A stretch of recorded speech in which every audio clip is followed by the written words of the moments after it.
ನಿನ್ನೆ IAS ಅಧಿಕಾರಿ ಮಹಾಂತೇಶ್ ಬೀಳಗಿ ಅವರು ಕಾರ್ ಅಪಘಾತದಲ್ಲಿ ಸಾವನ್ನಪ್ಪಿದ್ದಾರೆ. ಅವರ ಸೇವೆಗೆ, ಅವರ ಸಾಮಾಜಿಕ ಬದ್ಧತೆಗೆ, ಅವರ ವೃತ್ತಿ ಧರ್ಮಕ್ಕೆ ಇಡೀ ರಾಜ್ಯವೇ ಕಂಬನಿ ಮಿಡಿತಾ ಇದೆ. ಅವರಲ್ಲದೆ ಅವರ ಇಬ್ಬರು ಸಹೋದರರು ಸಹಿತ ಕಾರು ಅಪಘಾತದಲ್ಲಿ ಮೃತರಾಗಿದ್ದಾರೆ. ಇಂದು ಅವರ ಸ್ವಗ್ರಾಮದಲ್ಲಿ ಅವರ ಅಂತ್ಯಕ್ರಿಯೆಯನ್ನು ನೆರವೇರಿಸಲಾಗ್ತಿದೆ. ಅವರ ಇಡೀ ಕುಟುಂಬ ಮಹಾಂತೇಶ್ ಬೀಳಗಿ ಅವರ ನಿಧನವನ್ನು ಅರಗಿಸ್ಕೊಳ್ಳೋಕ್ಕಾಗಿ ಆಗ್ತಾಯಿಲ್ಲ.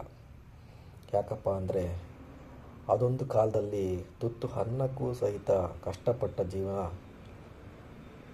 ಅಷ್ಟೇ ಕಷ್ಟದಿಂದ, ಛಲದಿಂದ ಸಾಧಿಸಬೇಕು ಅನ್ನೋ ಹಠದಿಂದ ತನ್ನ PUC ಯಿಂದಲೇ IAS ಕನಸು ಕಂಡು IAS ತಯಾರಿ ನಡೆಸಿದಂಥ ಮಹಾಂತೇಶ್ ಬೀಳಗಿ ಕೊನೆಗೆ KS ಅಧಿಕಾರಿಗಳಾಗ್ತಾರೆ 2006ರಲ್ಲಿ. KS ಅಧಿಕಾರಿಯಾದಂಥ Mahantesh Bilagi ಆನಂತರವಾಗಿ 2012ರಲ್ಲಿ IAS ಬಡ್ತಿಯನ್ನು ಪಡಿತಾರೆ.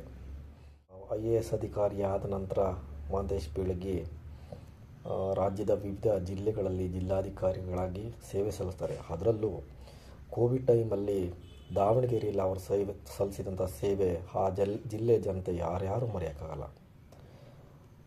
ಜೊತೆಗೆ ತನ್ನ ತಾಯಿಯನ್ನು ಅವರೇ ಹೇಳ್ಕೊಂಡಿದ್ದಾರೆ ಸುಮಾರು ಕಡೆಗೆ. ತನ್ನ ತಾಯಿಗೆ 25 ರೂಪಾಯಿ ವಿಧವಾ ವೇತನ ಕೊಡೋಕ್ಕೆ ಅಧಿಕಾರಿಯೊಬ್ಬರು ಲಂಚ ಪಡೆದರು.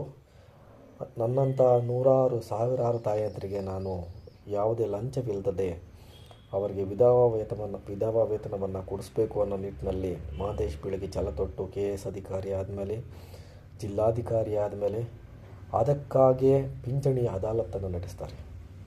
ಪಿಂಚಣಿ ಅದಾಲತ್ ನಡೆಸಿ ತಾಯಂದಿರ ಸಮಸ್ಯೆಗಳನ್ನು, ವಿಧವೆಯರ ಸಮಸ್ಯೆಗಳನ್ನು ಸ್ಥಳದಲ್ಲೇ ಪರಿಹರಿಸಿ ಅವರಿಗೆ ವಿಧವಾ ವೇತನವನ್ನು ಕೊಡಿಸುವಂತಹ ಕೆಲಸ ಮಾಡಿರ್ತಾರೆ. ಇಂತಹ IAS ಅಧಿಕಾರಿ ಇಂದು ನಿನ್ನೆ ಕಾರು ಅಪಘಾತದಲ್ಲಿ ಸಾವನ್ನಪ್ಪಿದ್ದಾರೆ.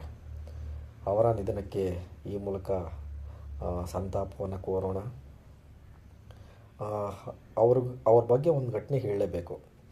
ಆ್ಯಕ್ಚುಲಿ ಮಹಾಂತೇಶ್ ಬೀಳಗಿ ಅವರು KS ಮಾಡಬೇಕು, IAS ಮಾಡಬೇಕು ಅನ್ನೋ ನಿರ್ಧಾರಕ್ಕೆ ಬಂದಿದ್ದು ಅವರ ತಾಯಿಗೆ 25 ರೂಪಾಯಿ ವಿಧವಾ ವೇತನ ಕೊಡೋಕ್ಕೆ 100 ರೂಪಾಯಿ ಲಂಚಕ್ಕೆ ಬೇಡಿಕೆ ಇಟ್ಟಿದ್ದಂಥ ಒಬ್ಬ ಅಧಿಕಾರಿ. ಅದನ್ನೇ ಛಲವಾಗಿ ಇಟ್ಕೊಂಡು ನಾನೊಬ್ಬ ಅಧಿಕಾರಿ ಆದರೆ ಈ ಥರದ್ದು ಯಾವುದೇ ಲಂಚ ಕೇಳ್ದಂಗೆ ನನ್ನಂಥ ಸಾವಿರಾರು ತಾಯಂದರಿಗೆ ನಾನು ವಿಧವಾ ವೇತನವನ್ನು ಮಾಡಿಕೊಡ್ಬೋದು, ಅವರಿಗೆ ಮೂಲ ಸೌಕರ್ಯವನ್ನು ಕಲ್ಪಿಸ್ಕೊಡ್ಬೋದು ಅನ್ನೋ ನಿಟ್ಟಿನಲ್ಲಿ ನಾನು ಒಬ್ಬ ಅಧಿಕಾರಿ ಆಗಬೇಕಂತ ಛಲಪಡ್ತಾರೆ.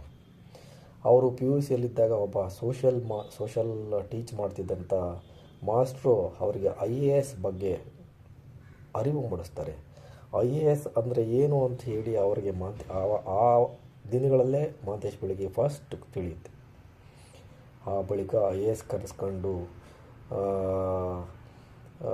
ಕನಸ್ಕೊಂಡು ಎಲ್ಲೆಲ್ಲೋ ಹೋಗಿ ವ್ಯಾಸಂಗ ಮಾಡ್ತಾರೆ, ಕಲಿತಾರೆ, ಊಟ ನಿದ್ದೆ ಬಿಟ್ಟು ವ್ಯಾಸಂಗ ಮಾಡ್ತಾರೆ. ಆ ನಂತರವಾಗಿ IAS ಆಗಕ್ಕೆ ಹೋಗಿ KS ಆಗ್ತಾರೆ. KS ಆದಮೇಲೆ AC ಆಗ್ತಾರೆ. AC ಬಳಿಕ IAS ಬಡ್ತಿಯನ್ನು ಹೊಂದಿ ಜಿಲ್ಲಾಧಿಕಾರಿಯಾಗೂ ಸೇವೆ ಸಲ್ಲಿಸಿ ಕಳೆದ ಕೆಲ ವರ್ಷಗಳಿಂದ ಬೆಸ್ಕಾಂ MD ಆಗಿಯೂ ಕೆಲಸ ಮಾಡ್ತಾಯಿದ್ರು ಮಹಾಂತೇಶ್ ಬೀಳಗಿ. ಇಂತಹ ಅವರು ದಿಢೀರ್ ಅಕಾಲಿಕ ನಿಧನ ಅವರ ಕುಟುಂಬಕ್ಕೆ, ಅವರನ್ನು ನಂಬಿದಂಥ ಜನರಿಗೆ ತುಂಬಲಾರದ ನಷ್ಟವಾಗಿದೆ. ಅವರ ನಿಧನಕ್ಕೆ ಸಂತಾಪ ಸೂಚಿಸಿ ನಾವು ಸಂತಾಪವನ್ನು ಕೋರೋಣ. ನಮಸ್ಕಾರ.